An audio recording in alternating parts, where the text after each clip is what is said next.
I guarantee you that most of the information you know about slavery is coming from the North. When you win, you take control of your prize, and you could say whatever you want or do whatever you want to the loser. A one-sided narrative is problematic, but many people seem to be content to swallow it. I'm going to tell you a bit about the other side of the narrative.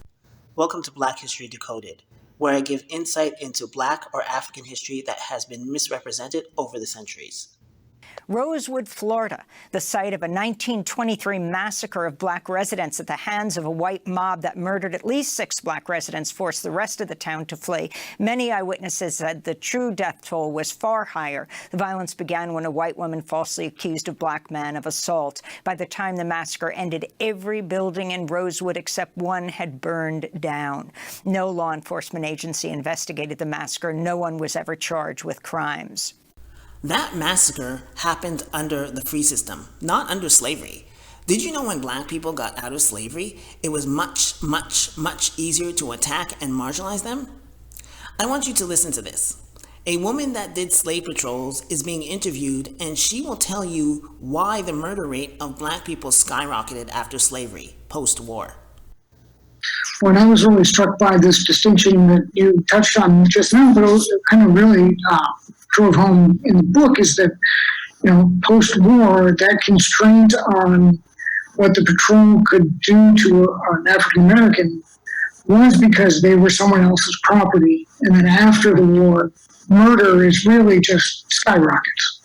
Absolutely. This is actually what was the tip-off to me about why are there slave owners serving on patrols? Well, they're effectively like the brakes, if you will, on what might otherwise be a runaway car. If you imagine yourself into the mind of someone who is not a slave owner, who's put on to slave patrol duty because you got your name got pulled, or you were the one who your record got pulled and the court put you on, you might have no sympathy whatsoever towards either slaves or their owners, and you might be the first person in line to say, yeah, let's just shoot him. And that sounds crude, but that's the reason why the slave owners were part of the patrollers, was to prevent that sort of going off the rails behavior by people who otherwise would have no reason to stop. And those breaks are gone in the post-war period. There's no property angle in African Americans. Indeed, there's a negative, a strongly negative incentive. If that individual owns land that you want, if they have crops that you want, if they have something else that you want, then of course you're going to use all the violence in the world to try to get it. If Black Wall Street happened under slavery, I guarantee you the outcome would be totally different. All those Caucasians would have been rounded up and executed. There's no way they're getting away with that under the slave system. But under the so-called free system, yeah, it was so easy to get away with. Emmett Till's family would have got justice if he was a slave. You don't mess with someone else's property. So now Black people are free, it's much easier to control them. Note that these powerful abolitionists that saw this happening to Black people after slavery didn't do anything about it because that was going on in the North and they didn't care about it there. Now that Black people are free, they have more control over them, and that was the point. That was the goal. It was easier to attack them, murder them, deny them jobs, force them into criminality, and then push them into prison. All that skyrocketed after slavery in the South. America was the only country that had slavery in which the enslaved were not people, but property. That was a unique American contribution to slavery. Most people protect their property. They don't purposely damage or destroy it. The slave owners were no different. I guarantee you, if Black people are property today, the police would act totally different towards Black people, because if they damaged or destroyed the property of businesses, they would be constantly suing the police, which would force them to change their practices. Some slave owners abuse their slaves, but the vast majority? Sounds like a Black Mirror episode. This is Pearson. But there were no benefits for people who were enslaved. Being raped, having your children stolen from you, being maimed, being denied the right to read. Those were not benefits for our ancestors. If Black people are in dire straits, we're going to improve our situation over time. He's saying, and others, that millions upon millions of black people every year for decades upon decades are being raped, beaten, for whatever reason, family taken away from them, not getting paid, underfed, and somehow we didn't burn down the entire South? Any people treated with that kind of savagery would go ballistic.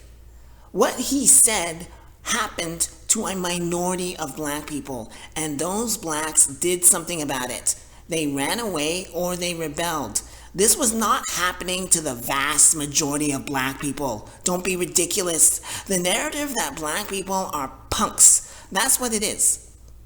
The way they talk about slavery, black people are the most feeble-minded, docile, doltish people on the face of the earth. They play the same game with our history. When they tell the story about our history, basically, we didn't do anything in history.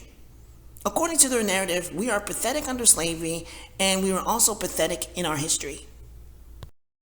You are doing something very unusual. You are taking people to sites of massacres, and you are teaching on the ground. The 100th anniversary of Black Wall Street was 2021. And on Twitter, people put up a map of black massacres, and guess what period all those black massacres were under? The free system.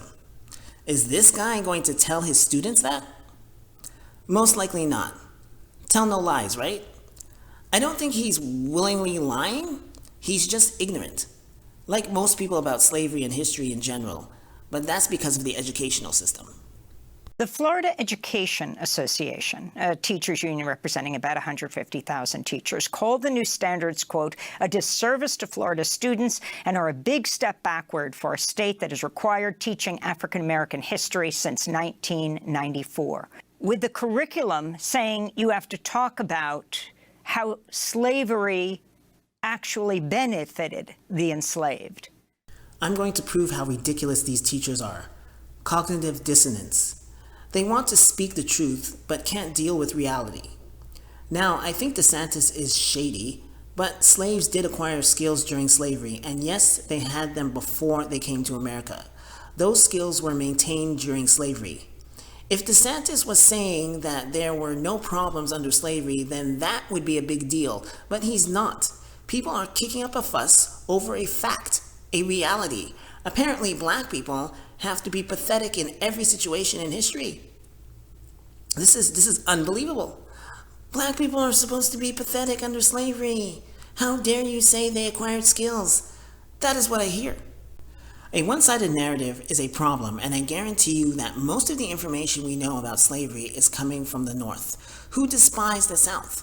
Most of the information that we know about black or African history is coming from white people who clearly had an attitude towards black people and Africans that they don't like to explain. We are taught to ignore what the Southerners say about their own culture, and we are also taught to ignore what Africans or black people say about their own history. It's like going to a courtroom and only listening to what the prosecution says and completely ignoring the defense. We are supposed to get both sides of the story and determine what the truth is. But the practice is to only believe one narrative in history. Ignore what Southerners say about their own culture. Ignore what black or African people say about their own history. This behavior is unacceptable and it must be rectified. Like, share, subscribe, and make a comment. Thanks.